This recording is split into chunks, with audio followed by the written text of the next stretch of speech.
ഈശോ മിശിഹായ്ക്ക് സ്തുതിയായിരിക്കട്ടെ. ഞാൻ മാണിപ്പറമ്പിലച്ചൻ. എറണാകുളം അങ്കമാലി അതിരൂപതയുടെ ഇപ്പോഴത്തെ കൂരി അംഗങ്ങളെ മാറ്റിയാൽ, അങ്ങനൊരു ചോദ്യം വത്തിക്കാൻ്റെ മുമ്പിൽ എത്തി. ഒരു ഔദ്യോഗിക ഉറവിടത്തിൽ നിന്നുള്ള വാർത്തയാണ് ഞാൻ നിങ്ങളെ അറിയിക്കണേ. അപ്പോൾ ഈ വത്തിക്കാനിലെ പ്രതിനിധി ചോദിച്ചു. ആദ്യം തന്നെ അദ്ദേഹത്തിൻ്റെ പ്രതികരണം എങ്ങനെയായിരുന്നു? അതൊരു സാങ്കല്പിക ചോദ്യമല്ലേ, വെറും സാങ്കല്പികം, ഹൈപ്പത്തറ്റിക്കൽ ക്വസ്റ്റ്യൻ. അപ്പോൾ ഒന്നുകൂടി ചോദിച്ചു, അല്ല അങ്ങനെ ഒന്ന് മാറ്റിയാലോ? അപ്പോൾ അദ്ദേഹത്തിൻ്റെ മറുപടി, അങ്ങനെ ഒരു മണ്ടത്തരം പാമ്പളാനി പിതാവ് ചെയ്യുമോ? അങ്ങനെ ഒരു മണ്ടത്തരം പാമ്പളാനി പിതാവ് ചെയ്യുമോ? മാർപ്പാപ്പ അംഗീകരിച്ച ഏകീകൃത കുർബാന നടപ്പിലാക്കാൻ സത്വര നടപടികൾ എടുത്തുകൊണ്ടിരിക്കുന്ന കൂരിയ, അതിൻ്റെ പേരിൽ ഒരുപാട് പഴി കേട്ടിട്ടും പീഡിപ്പിക്കപ്പെട്ടിട്ടും കർത്താവിൻ്റെ സഭയ്ക്ക് വേണ്ടി ഉറച്ചു നിൽക്കുന്ന കൂരിയ, അത്രയും വിശ്വസ്തമായ ഒരു കൂരിയായെ മാറ്റിയാൽ അത് ഏകീകൃത കുർബാന നടപ്പിലാക്കാൻ താല്പര്യമില്ല എന്നതിന് തെളിവ് മാത്രമല്ല, മാർപ്പാപ്പയ്ക്കെതിരായ നടപടിയായിട്ടല്ലേ അത് വത്തിക്കാൻ്റെ മുമ്പിൽ വരിക. അങ്ങനെ ഒരു മണ്ടത്തരം പാമ്പളാനി പിതാവ് ചെയ്യുമോ എന്നാണ് ചോദിച്ചത്. അദ്ദേഹം കൂട്ടിച്ചേർത്തു, പക്ഷേ ഇങ്ങനൊരു ചോദ്യം ഇപ്പം ഞങ്ങളുടെ മുമ്പിലില്ല.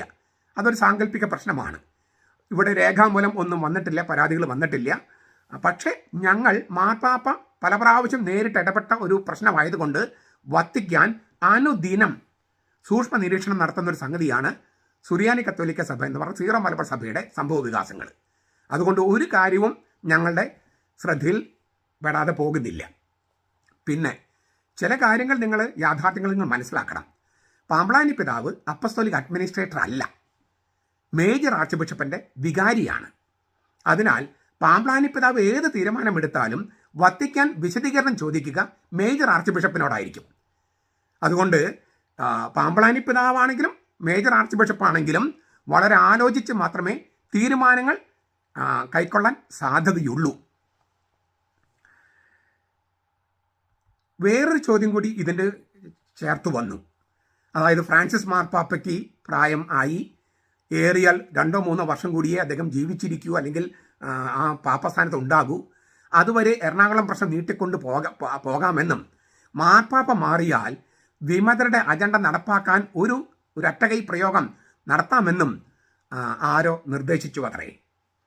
അത് നേരെ വത്തിക്കാനിലെത്തി. അടുത്ത മാർപ്പാപ്പയാകുമെന്ന് കരുതപ്പെടുന്ന കർദിനാൾമാരിൽ ഒരാളുടെ ചെവിയിലാണ് ഈ വാർത്ത ആദ്യം എത്തിയത്. അദ്ദേഹം എന്ന് പറഞ്ഞ് ചിരിച്ചിട്ട് ചോദിച്ചു, നിങ്ങളുടെ ബുദ്ധി ഒന്നും വർക്ക് ചെയ്യുന്നില്ലേ? നിങ്ങളുടെ മനസ്സ് ശരിക്കും വർക്ക് ചെയ്യുന്നില്ലേ?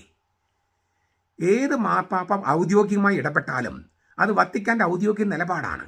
രേഖപ്പെടുത്തപ്പെട്ടിരിക്കുന്ന രേഖകളാണ്, എഴുതപ്പെട്ടിരിക്കുന്ന രേഖകളാണ്.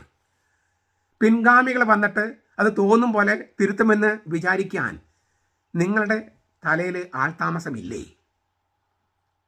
അതുകൊണ്ട് എറണാകുളം അങ്കമാലി അതിരൂപതയിലെ വൈദികരെ, നിങ്ങളുടെ ഈ തരം തട്ടിപ്പുകൾ ഒന്നും തന്നെ നടക്കില്ല. ഇത് നിങ്ങളുടെ അവസാനത്തെ പിടിവള്ളിയാണ്. നിങ്ങളുടെ അക്രമവും ഈ പോലീസിനെ ആക്രമിക്കലും ഈ മാവോയിസ്റ്റ് രീതിയൊക്കെ നിങ്ങൾക്കെതിരായിട്ടുള്ള കൂരമ്പുകളായി മാറിയിരിക്കുകയാണ്. നിങ്ങളത് വിശ്വസിച്ചാലേ ഇല്ലെങ്കിലും. കത്തോലിക്ക സഭയെ ഭീഷണിപ്പെടുത്തി നിങ്ങളുടെ വരുതിക്ക് വരുത്താമെന്ന് വിചാരിക്കുന്നുണ്ടെങ്കിൽ നിങ്ങളെക്കാൾ മണ്ടന്മാരായിട്ട് ലോകത്ത് ആരും തന്നെ ഉണ്ടാകില്ല. പ്രോട്ടസ്റ്റന്റ് സഭയും ആംഗ്ലിക്കൻ സഭയും ഇങ്ങനെ നിങ്ങളെക്കാളൊക്കെ എത്രയോ കൂടുതൽ ആളുകൾ, മില്യൺസ്, കോടിക്കണക്കിന് ആളുകൾ ഭീഷണിപ്പെടുത്തിയിട്ട് സഭ പതറിയിട്ടില്ല. പിന്നെയല്ലേ നിങ്ങൾ? അതുകൊണ്ട് മാത്രമല്ല, നിങ്ങൾ ഈ മാവോയിസ്റ്റ് മുറയൊക്കെ കൃത്യം വത്തിക്കാനിൽ എത്തിയിരിക്കുകയാണ് രേഖാമൂലം. അതുകൊണ്ട് ഈ പരിപാടി നടക്കില്ല. നിങ്ങൾ മാർപ്പാപ്പി അനുസരിച്ച് ഏകീകൃത കുർബാന ചൊല്ലി എറണാകുളത്ത് കുറച്ച് അൽമായരും കുറച്ച് ഗുണ്ടകളും കൂടെ ഉണ്ടെന്ന് കരുതിയിട്ട് നിങ്ങൾക്ക് ഇങ്ങനെ സർവാധിപത്യം കിട്ടുമെന്നൊക്കെ വിചാരിച്ചാൽ നിങ്ങളെക്കാൾ മണ്ടന്മാർ വേറെ ഉണ്ടാകില്ല. അത് ഒന്ന് മനസ്സിലാക്കി കുറച്ച് എളിമയോടെ വന്നാൽ നിങ്ങൾക്ക് നല്ലത്. നമ്മുടെ കർത്താവ് ഈശോ മിശിഹായുടെ കൃപയും പിതാവായ ദൈവത്തിൻ്റെ സ്നേഹവും പരിശുദ്ധാത്മാവിൻ്റെ സഹവാസവും നാം എല്ലാവരോടും കൂടി ഉണ്ടായിരിക്കട്ടെ, ഇപ്പോഴും എപ്പോഴും എന്നേക്കും. ആമേൻ.